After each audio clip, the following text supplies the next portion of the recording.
जी औज़ुबिल्लाहिमिनश्शैतानिर्रजीम बिस्मिल्लाहिर्रहमानिर्रहीम। मैं हूं डोज़र क्लब से वकास जावेद।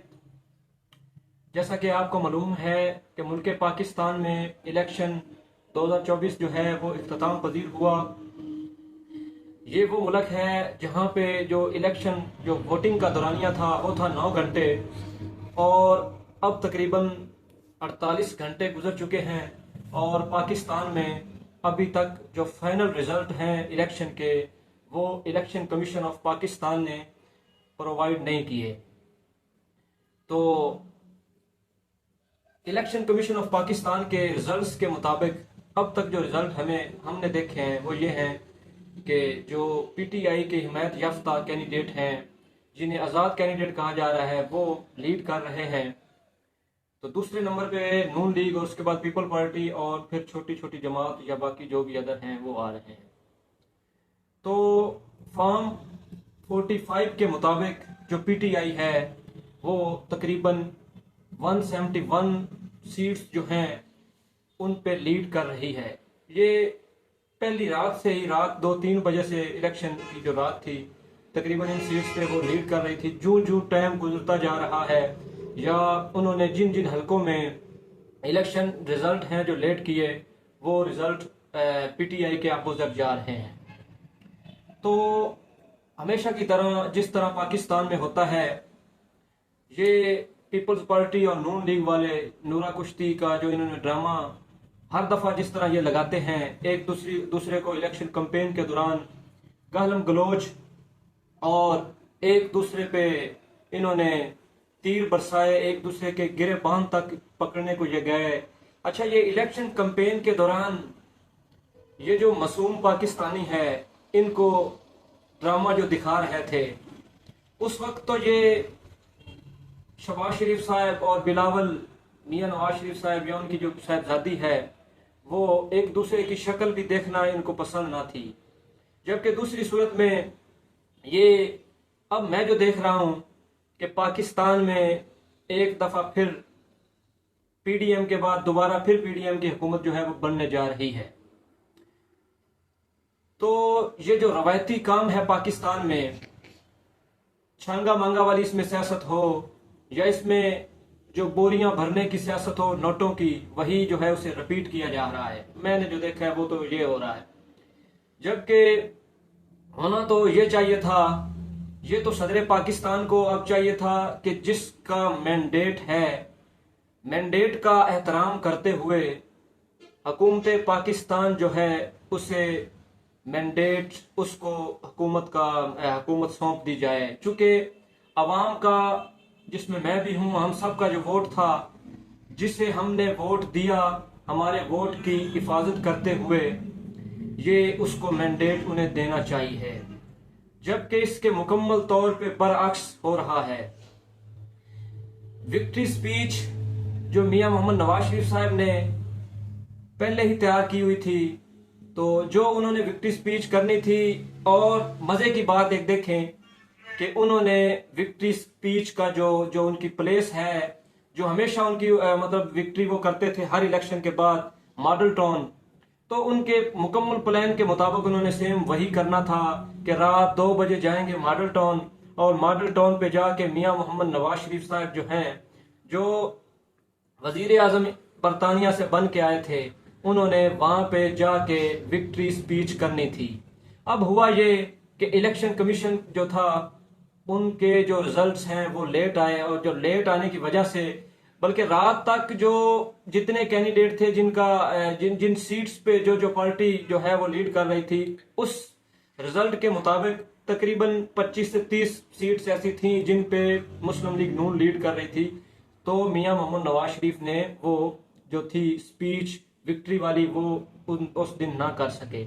अब होना यह है कि चूंकि वो विक्ट्री स्पीच उन्होंने पहले से लिखवाई हुई थी, तो करनी तो थी उन्होंने ये, तो वो विक्ट्री स्पीच मियां साहब ने 2 दिन बाद, यानी पिछली रात जो गुजर गई है, उसको उन्होंने जाके मॉडल टाउन पे अपनी बेटी और अपने भाई को साथ लिया और उधर जाके अवाम के सामने उन्होंने विक्ट्री स्पीच की। हालांकि मैंडेट जो है वो उनके पास नहीं था उस वक्त। तकरीबन जब कल उन्होंने विक्ट्री स्पीच की है, मेरा ख्याल 6:30 बजे शाम को या 7 बजे, उस वक्त उनके जो इलेक्ट्रॉनिक मीडिया के हैं चैनल्स, उनके मुताबिक, उनकी रिपोर्ट के मुताबिक जो उनकी सीट्स शो हो रही थी, इलेक्शन कमीशन ने जो हमें रिजल्ट दिया था उसके मुताबिक ये नून लीग वाले जो थे उनकी तकरीबन 63 सीट्स थी।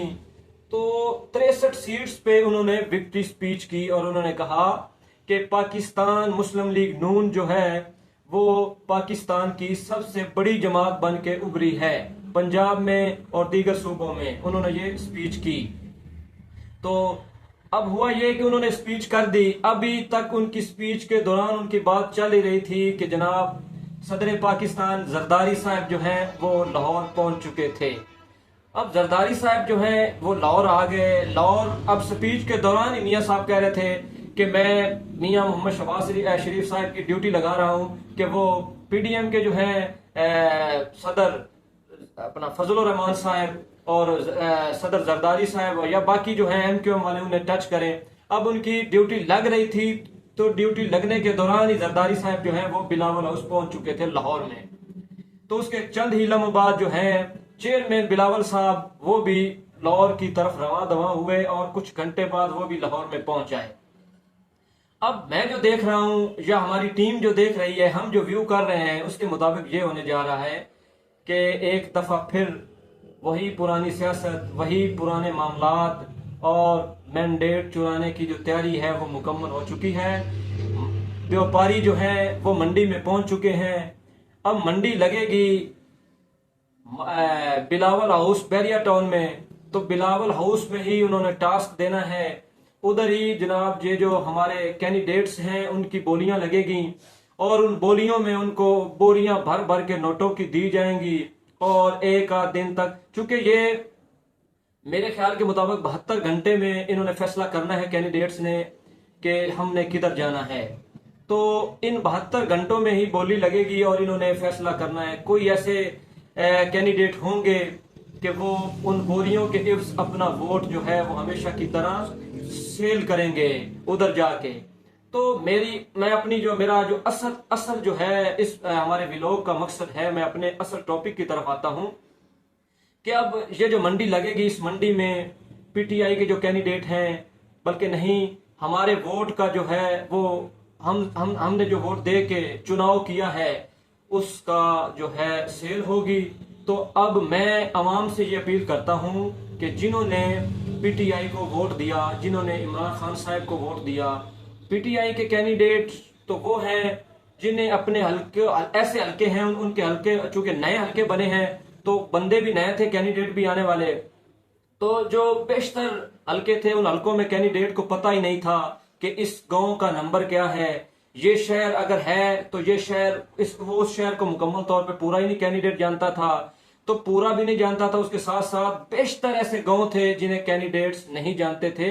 ये जो पीटीआई की बी नहीं बल्कि सी टीम आई थी वो मुकम्मल तौर पे ना वाकिफ थी अपने ही हल्के में, जिस हल्के में वो इलेक्शन कंटेस्ट कर रहे थे कैंडिडेट, वो मुकम्मल तौर पे लोगों को नहीं जानते थे, मुकम्मल तौर पे गांव का जो नंबर है उसको नहीं जानते थे। तो ये जो पुराने कैंडिडेट थे दूसरी जगहों पीएमएलएन के या पीटीआई के पुराने कैंडिडेट जो इलेक्शन नहीं लड़े, वो तो हर गांव के हर सरबराह को जानते थे, हर मतलब जो मोहल्ला है गली है उसके जो उनके पीटीआई के वर्कर थे उनको जानते थे।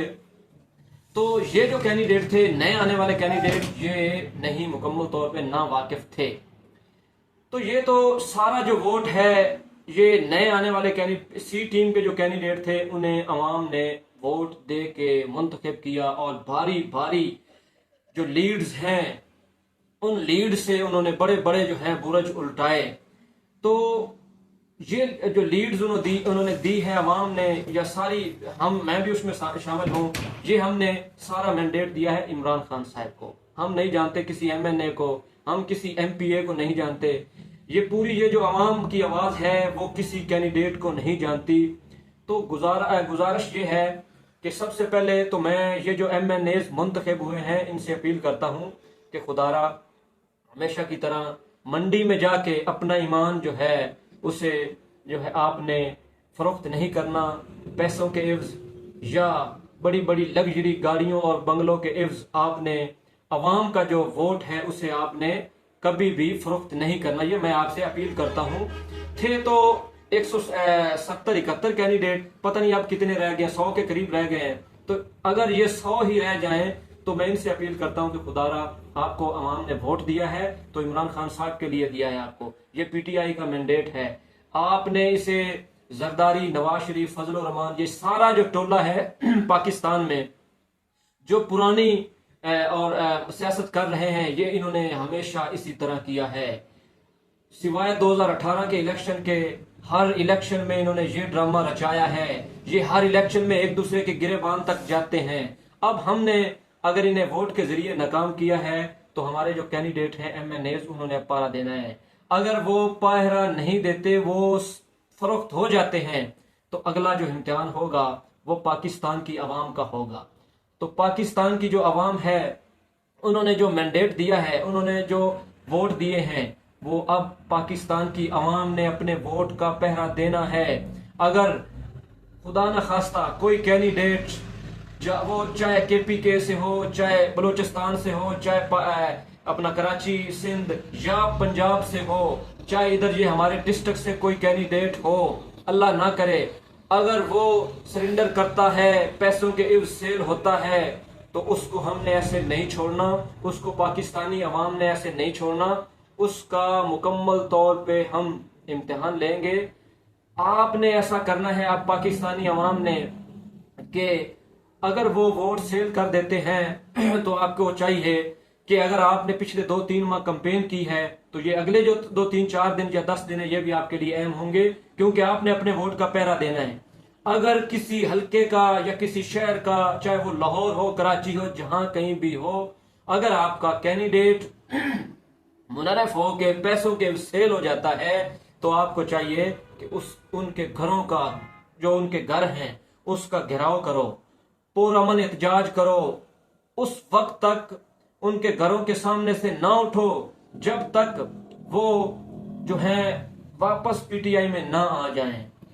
तो अगर ये ऐसा करते हैं तो आपने पुरअमन एहतजाज करना है, आपने तैयार रहना है। अगले चंद घंटे जो हैं जो पाकिस्तानी सियासत में बहुत अहमियत के हामिल हैं, तो आपने पहरा देना है। अल्लाह करे ये जो कैंडिडेट मुंतखब हुए हैं, पहली बात तो ये है, हमारी ये कोई ख्वाहिश नहीं है कि ये छोड़ के जाएं। अगर ये छोड़ते हैं तो आपको चाहिए, पाकिस्तानी अवाम को चाहिए कि उसका जो है ख्याल रखें। चूंकि आपने मेहनत की है, ये मैंडेट आपने जिसको दिया है उस तक पहुंचना चाहिए। तो ये था हमारा आज का व्लॉग।